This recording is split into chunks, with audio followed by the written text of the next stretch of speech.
Queremos hablar con Alexandra Fuentes, quien compartió lo que a ella le sucedió con su pequeño hijo Salvador. Alexandra, muchas gracias por estar esta tarde con nosotros. Hola, muchas gracias por invitarme. Alexandra, cuéntanos, ustedes hicieron una cuarentena tremendamente estricta, no recibieron a nadie, no salieron a los supermercados, a ninguna parte. A ningún lado. O sea, yo habré salido una vez a una farmacia, que fue mucho antes de este episodio, y a comprarme lentes porque se me rompieron y no veo sin lentes. Pero serían las únicas veces que salimos y nada más. Y con todas las medidas, mascarilla, guantes, llegando a la casa nos sacábamos los zapatos, ropa, ducha y volvíamos recién como a la vida normal. Súper extrema. Cuando te enteraste de que Salvador estaba positivo para COVID-19, ¿cómo llegaron a que eran precisamente esas bolsas del supermercado el posible foco de contagio? Lo que pasa es que empezamos a ver las veces que habíamos salido, que era contados con las manos, o sea, con los dedos de una mano, y ninguna de las veces correspondía cronológicamente a un posible contagio para el Salva. Entonces empezamos a ver qué otro medio podía ser en el fondo el contagio y hablábamos con la pediatra del Salvi para ver de qué forma puede haber entrado el virus a la casa. Si no vemos a nadie, no, hemos sido súper estrictos con la cuarentena y el único foco en el fondo en que pudo haber entrado el virus a la casa es por medio de estas bolsas. Que por más que sanitizáramos, claro, nunca sanitizamos la bolsa en sí, solo lo que está adentro. Eso. Como el gordito gatea por todos lados, se mete todo lo que está en el suelo a la boca. Claro. Fue súper fácil para él contagiarse en el fondo de algo que haya quedado ahí abajo. Que para nosotros más grandes, no quizás, hablando de mi experiencia. Alexandra, sí, qué bueno que nos hace justamente ese punto, porque respecto a aquello te quería preguntar, cuando tú has hecho pedidos de delivery, ¿cómo es el protocolo que estableciste con tu familia para limpiar las cosas o sanitizar las cosas? ¿Cómo lo hacen? Para que la gente que en su casa nos está viendo dice, chuta, yo también pido por delivery y hago esto y esto, pero no quiero contagiarme. ¿Cómo lo haces tú? Mira, hasta antes de que el Salva se contagiara, lo que hacíamos era entrar las bolsas, dejábamos todo en el suelo, sacábamos todo lo que estaba adentro y con un paño con cloro limpiábamos todo lo que podíamos y las verduras como en una fuente de agua con estos cloros especiales de verduras. Pero, y la bolsa después la agarrábamos y la botábamos o la dejábamos en el patio. Pero jamás limpiamos el suelo, donde dejábamos las bolsas. Mira. Entonces ahora lo que hacemos es, sacamos las bolsas y trapeamos de nuevo el suelo con cloro. Y ahora estamos más estrictos que nunca, porque ya vivimos.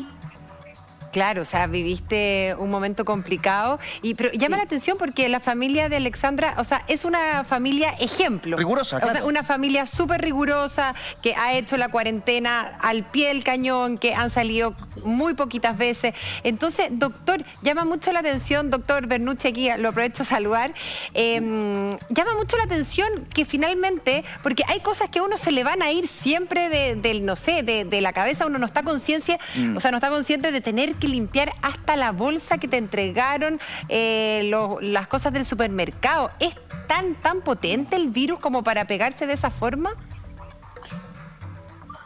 Sí, bueno, a ver, yo creo que hay que analizar las cosas, digamos, dentro de un contexto. En la región metropolitana y en varias partes de Chile estamos ya en una fase 4 de transmisión comunitaria, donde muchas veces perdemos la cadena de transmisión. ¿Ya? Eso quiere decir de que, no sé si ustedes se recuerdan, al inicio de las primeras semanas, ¿no es cierto?, uno podía claramente decir estos casos vinieron de cierta parte, digamos, exactamente, el tracking, ¿no es cierto?, que uno podía hacer efectivamente. Cuando nosotros ya nos encontramos en la fase en que estamos, efectivamente el tracking ya lo perdemos y por lo tanto uno puede darse las eventualidades de que en el fondo puedan aparecer contagios porque sí, o de repente, entre comillas, ya siempre obviamente hay un seguimiento, pero pueden aparecer estos casos que aparecen espontáneamente en distintos puntos de la comunidad porque son propios de la fase. Eso es por un lado. Y lo otro es que efectivamente aquí hay que, igual hay que tener harto cuidado, digamos, y esto sin invalidar obviamente la tesis que se está planteando, pero hay que tener harto cuidado porque en general el comportamiento tanto de cuánto vive el virus en superficie, como así también lo que se demora en desarrollar la enfermedad, son tiempos que son sumamente variables y por lo tanto cuesta mucho de repente poder establecer exactamente con cierta certeza este fue el momento del contagio exacto. ¿Por qué? Claro. Porque lo que hemos visto con la experiencia de otros coronavirus, más la experiencia acumulada, poquita, pero experiencia acumulada de este coronavirus, es que el coronavirus puede vivir distinto tiempo en distintas superficies. Se habla, por ejemplo, que puede vivir por ejemplo, en el cobre un par de horas, en la ropa puede vivir hasta 12 horas, y en otras superficies, por ejemplo, de acero inoxidable se ha descrito hasta 7 días o hasta 9 días algunos coronavirus. Y a la vez, el adquirir el virus, tampoco se desarrolla la enfermedad inmediatamente, sino puede pasar entre 1 a 7 días, incluso hay descrito hasta 14 días. Entonces, la verdad que el tiempo desde que el virus digamos, ingresó hasta que aparecen los primeros síntomas de Salvador, ese tiempo, la verdad que es muy variable, y por lo tanto establecer en el fondo un agente causal en ese tiempo también es muy variable. Exactamente. Entonces, la verdad que efectivamente existe el riesgo de contagio a través de elementos que vengan afuera por delivery, sí, existe.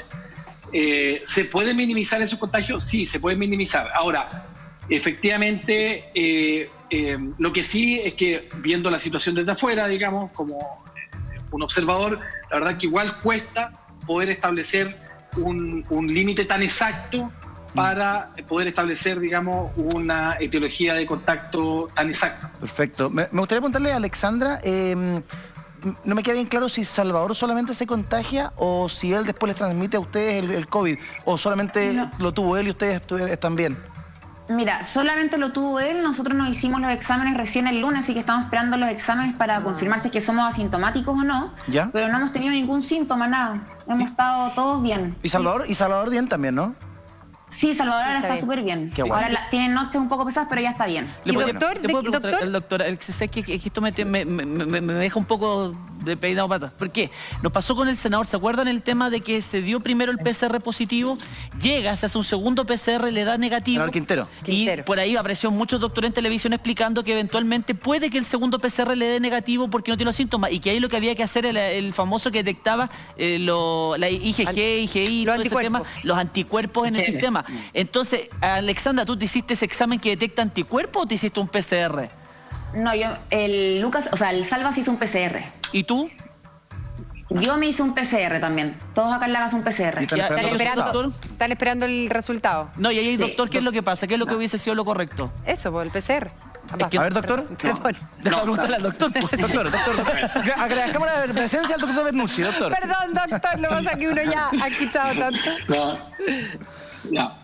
Mira, sí, lo que pasa es que, mira, aquí muchas actuaciones de no quiero decir autoridades, pero de personas públicas han terminado enredando el tema finalmente, porque de verdad algunas son como bien bien con todo vergonzosas, por decirlo de alguna forma.